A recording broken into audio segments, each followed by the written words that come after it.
the best part of fantasy is making some trades. Come on. Sealing the deal. Mm-hmm. And we are bringing you trade for and trade away targets heading into week 5.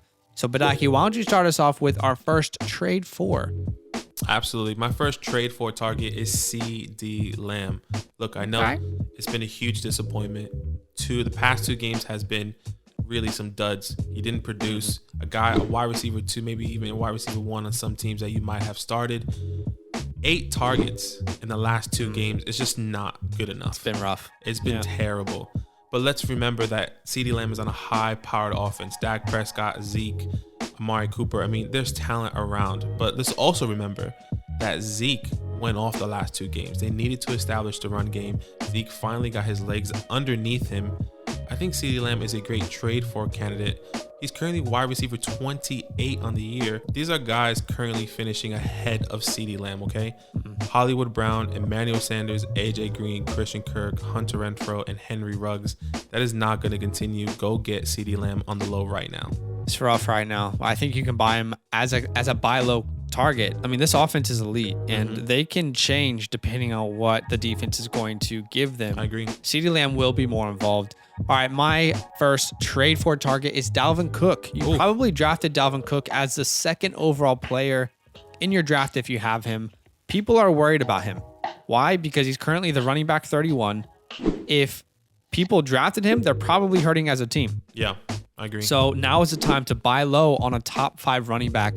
Last week, he was out-carried by Alexander Madison. I'm giving you all the ammo you need to go and trade for Dalvin Cook. That's right. It's obvious that Cook wasn't 100% yet. That's not going to continue. When he comes back, he will be the workhorse running back. He's currently averaging over 5 targets per game, and he's about to play the Detroit Lions. So this is the last chance to buy low on a top 5, top 3 running back. I still believe that's his upside. People who have him, their team is probably hurting. Now's the time to pounce and take advantage of that. My next trade for candidate is Darrell Henderson.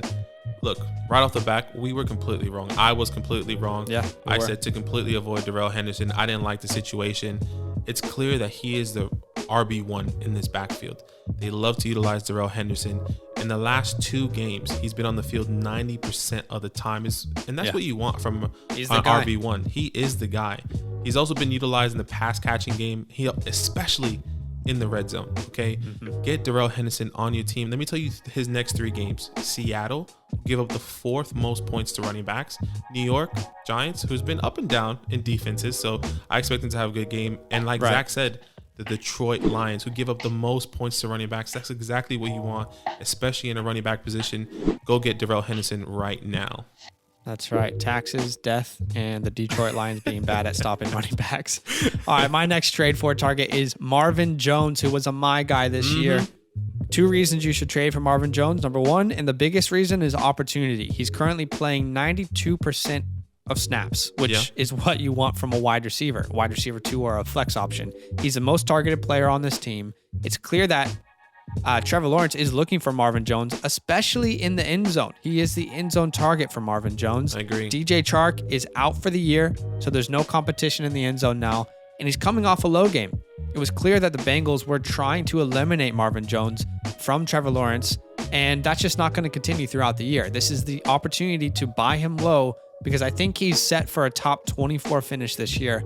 His next 3 games, Tennessee, Miami, Seattle, all great matchups for him to be a flex-worthy option going forward. My next trade for a candidate is DeAndre Swift, okay? Love it. He didn't have the best week last week, but he is a PPR monster. If you don't have him in any leagues, trade for him right now. This is the perfect opportunity to get a guy that is going to score you some fantasy points, all right? He's averaging 7 targets right now per game. He's currently 2nd in receptions amongst running backs. He's also 2nd in receiving yards amongst running backs. Even if he's splitting targets with Jamal Williams, he's still getting production in the air. Go get DeAndre Swift. I like it. All right, my last trade for target is Kyle Pitts, currently the tight end 18. The owner of Kyle Pitts probably drafted him in the 4th or 3rd round, and they're frustrated with that pick. Bitsy. He is the tight end 18, but he's currently top 7 in targets amongst the tight end position. Okay. Right now, it's been obvious to me, at least, that defenses are specifically focusing on Kyle Pitts and Calvin Ridley. With Cordarelle Patterson stepping up, they're going to have to shift their focus to not only guarding these guys, but also looking at Cordarelle.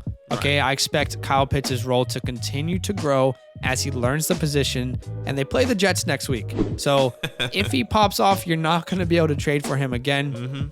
This actually leads me into my only trade away target this week, which is Cordarelle Patterson. Another reason why I want Kyle Pitts Makes sense. is because I want to trade high on Cordarelle Patterson. He's currently the running back 2 on the year, and defenses are going to have to start game planning for Cordarelle Patterson. It's obvious to me that they have not been, but what happens after the first couple weeks of the NFL season? Defenses look at what's worked for your offense and they try to eliminate that. Classic. Cooper Kupp has been going crazy. What happened last week? The first week, a defense said, let's stop Cooper Kupp. Let's make sure he's completely irrelevant. Defenses will start to do this for Cordarelle Patterson.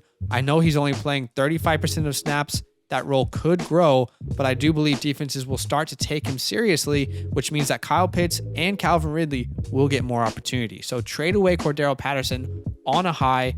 A guy that was a trade for candidate for you was Darrell Henderson. I would much rather have a Darrell Henderson than a Cordarelle Patterson going forward. Yeah, there's so much opportunity, I guess, trade value you can get for Cordarelle Patterson.